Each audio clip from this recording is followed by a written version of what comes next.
అత్తయ్యా, మనం ఎంత ఓడించాలని చూస్తున్నా ఆ దేవుడు వెంకీగాన్ని గెలిపిస్తూనే ఉన్నాడు. ఇంకొక మాట మాట్లాడినావంటే పళ్ళు రాలగొడతాను. నోరు మూసుకొనుండు. మేడం, మీ చేతుల మీదుగా విన్నర్స్కి మెమంటోస్ ఇవ్వండి.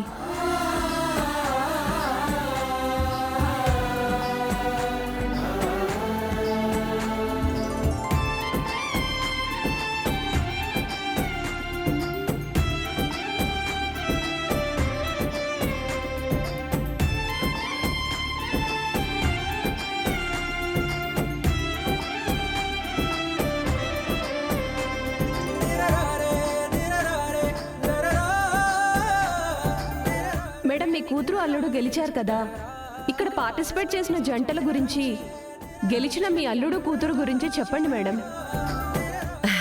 ఇప్పుడెందుకులే అమ్మీ? మీరు కాబోయే ఎమ్మెల్యే, మీ మాటలు వినాలని అందరూ వెయిట్ చేస్తున్నారు మేడం.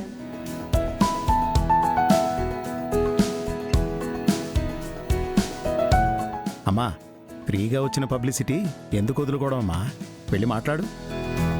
నేను ఏది మాట్లాడినా అది ఆ వెంకిగాడు తనకు అనుకూలంగా మార్చుకుంటాడు బావుగారు.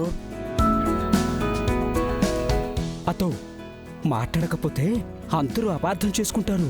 వెళ్ళి మాట్లాడత్తా.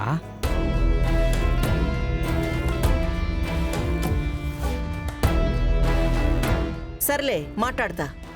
హా, ఇగో అందరూ చాలా బాగా ఆడినారు, కానీ గెలిచేది ఎప్పుడైనా ఒక్కరే కదా. దాంపత్యం అంటే అర్థం చేసుకుని సర్దుకొని పోవడమే. కోపాల్ని, నవ్వుల్ని, బాధల్ని, కష్టాల్ని భర్తతో పంచుకుని కాపురాన్ని కొనసాగించాల. ఇక్కడ బెస్ట్ కపుల్స్ గా నటించే వాళ్ళు కొందరుంటారు, కానీ మీరందరూ అట్ట కాకుండా జీవితాంతం కలిసి ఉండండి.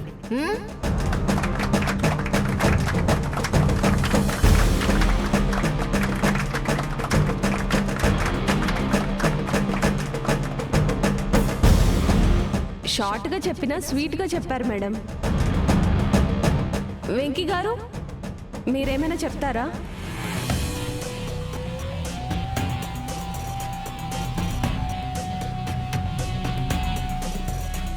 మా అత్తయ్య గారు చాలా బాగా చెప్పారు, కానీ దాంపత్యం గురించి నేనిప్పుడు మీకు చెప్తాను. దక్ష ప్రజాపతికి కూతురుగా పుట్టిన సతీదేవి శివుణ్ణి ప్రేమించి తపస్సు చేసి పెళ్లి చేసుకుంది. వాళ్ళు ఇరువురు చాలా సంతోషంగా ఉన్నారు, కానీ అది దక్షుడికి నచ్చలేదు. అందుకే శివుణ్ణి ద్వేషించాడు. ఎలాగైనా తన కూతురైన సతీదేవిని శివుడు వదిలేయాలి అని ఆ దక్షయజ్ఞం మొదలుపెట్టాడు. అది సతీదేవికి తెలిసింది. పుట్టింటికి వెళ్తాను అని చెప్పింది. శివుడు వద్దన్నా వినకుండా వెళ్ళింది. తండ్రిని యుద్ధం వద్దని వారించింది.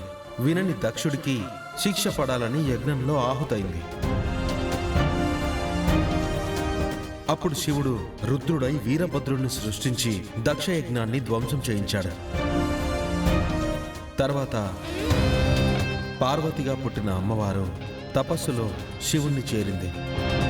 శివుడిలో అర్ధభాగాన్ని పొంది ఆది దంపతులుగా ఆదర్శప్రాయమయ్యారు. తెలిసిందే కదా, చెప్పేదేముంది? తెలిసిన కదే. ఇందులో తెలియని విషయం ఒకటి ఉంది.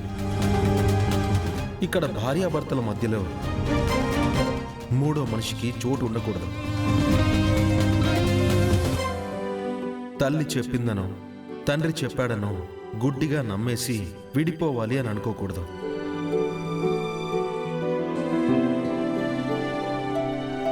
ఇక్కడ దక్షుడే మూడో మనిషి. అలాంటి మాటలు నమ్మకండి, అలాంటి మాటలు వినకండి, విడిపోకండి. కలిసి ఉంటేనే కుటుంబం. అలా ఉంటేనే కుటుంబం సంతోషంగా ఉంటుంది.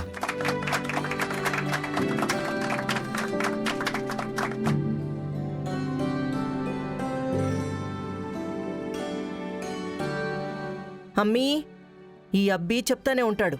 పా, నువ్వు నీరసంగా ఉండావుగా, పద. మ్మ్.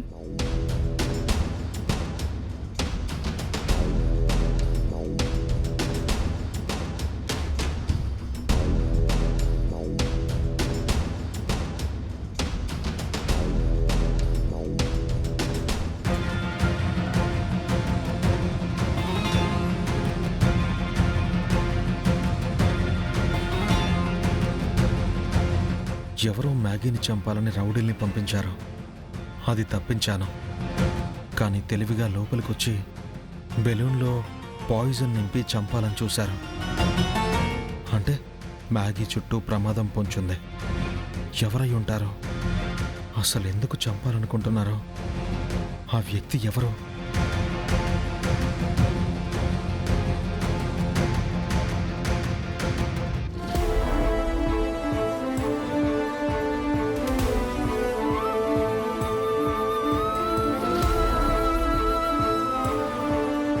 CC camera.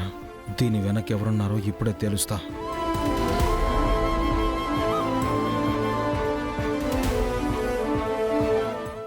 Excuse me sir. చెప్పండి సార్. నేను సీసీటీవీ ఫుటేజ్ చెక్ చేయాలి. దేనికి సార్? మీ థింగ్స్ ఏమైనా పోయాయా? లేదు సార్, నాకు చిన్న చిన్న డౌట్స్ ఉన్నాయి. అవి క్లారిఫై చేసుకోవాలి.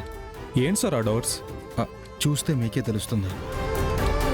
ముందు బెలూన్స్ని డెకరేట్ చేయడానికి రెడీ చేసిన ఏరియాని ఒకసారి ఫుటేజ్ చూపిస్తారా? ఒక్క నిమిషం సార్.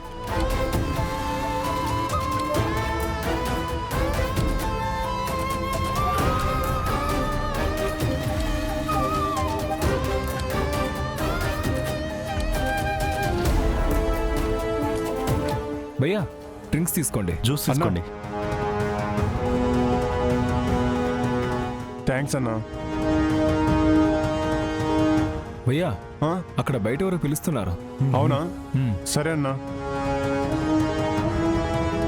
సార్, ఇతను ఒకసారి జూమ్ చేయండి.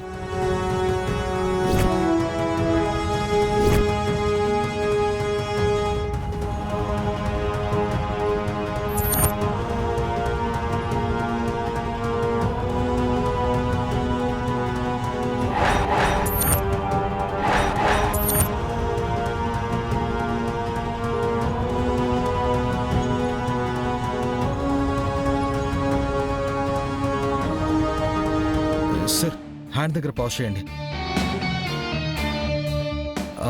వాడి హ్యాండ్కి జూమ్ చేయండి. Okay sir. ఈ టాటూ చాలు వీన్ని పట్టుకోవడానికి. సార్, ఈ సీసీ ఫుటేజ్ని నాకు సెండ్ చేయండి. Okay sir.